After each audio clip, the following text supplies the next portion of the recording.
in 1865 in 1860 when the war between the states started, Texas, of course, it had its own army, it had its own uniforms, it had its own troops. It really, truly, more than joined with the Confederate States, it fought on its own in order to get back what it had lost in 1845. Sam Houston was sick to death of what the United States government had done or not done as far as Texas was concerned. And I do believe that Texas fought in order to become a nation again.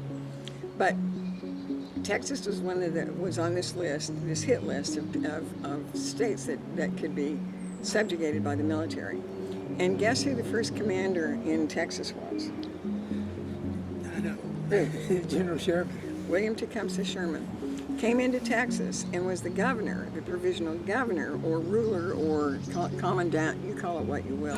So for some of you millennials, you might not know who General Sherman is, but he's the most notorious of the generals that were raping and pillaging and burning, and in the wartime, he just continued by moving over to Texas and becoming that administrator for the South, and continued his war efforts, just like he was still at war. But William Tecumseh Sherman is also the man who burned his way through Georgia. And the reason they burned their way through Georgia is because they burned out the land and the inhabitants fled. And that's considered abandonment of the property. So the North came in and filled the vacuum, as it were, after the abandonment. Sherman became the provisional governor of Texas, and martial law was in the streets.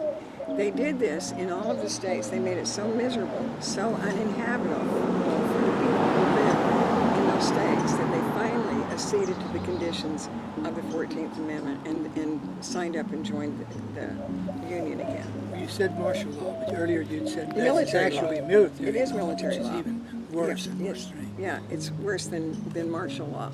So by using the military as, I mean, what's the difference between that and Pol Pot? Or, Pol Pot in Cambodia just went in and crushed the people.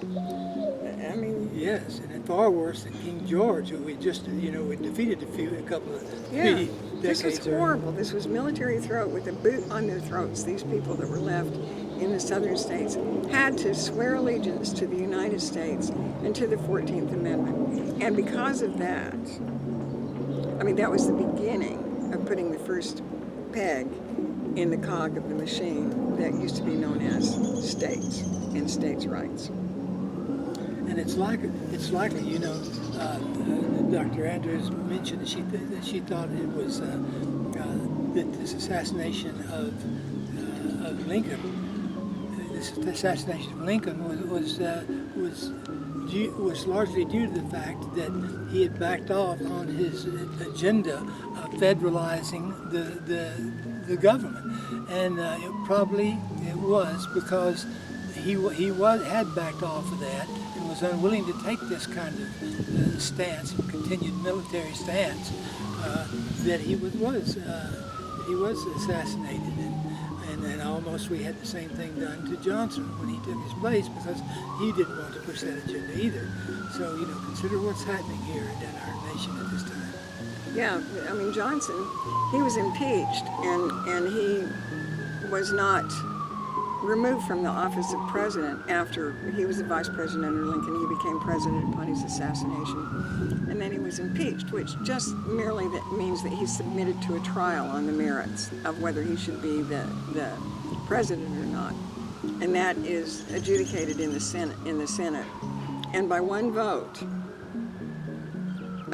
he was kept from being removed as the president. They allowed him to stay. But I believe that he had learned his lesson, and he became a less than, let's just say he was a slightly broken man after the impeachment, because he learned his political lesson. And we've been learning political lessons ever since. Our country is run not by the people that stand up there and tell you that they're your legislator or your congressman or your senator, or this country isn't run by those people at all. It's run by the same people that that caused all this in the first place, and that would be the bankers. So we are subjugated to slave in the trenches to continue to make life better for bankers. People just don't, and nothing could be further from the truth about Lincoln. Lincoln is not to be revered. Lincoln is not to be idolized. Lincoln is to be, in reality, the man who began the end of states' rights in this country. You could have been revered if he had been allowed to continue what he probably had undergone in the way of a. Well, we might have. Yeah, you're right. Might have. But he couldn't do either thing, because he didn't have a choice. No, he was dead. He was dead. He was, and that military coup. I'll talk about that military coup another time. But that coup where Lincoln was assassinated, it was not the only event that happened that evening. There was a gang set out to do away with the heads of government. He was not the only one that was hurt, impaired, or killed that night. There were others, which is a story unto itself. So it can't be stressed enough that this used to be a free country, and one of the freedoms was states' rights. We had better control of governments if we could have input into how our states were run. And we have absolutely no say whatsoever about how the federal government is run. And the federal government has nothing whatsoever to say in truth and constitutionally to say how things are run in the state. But what they did is they implemented a system which,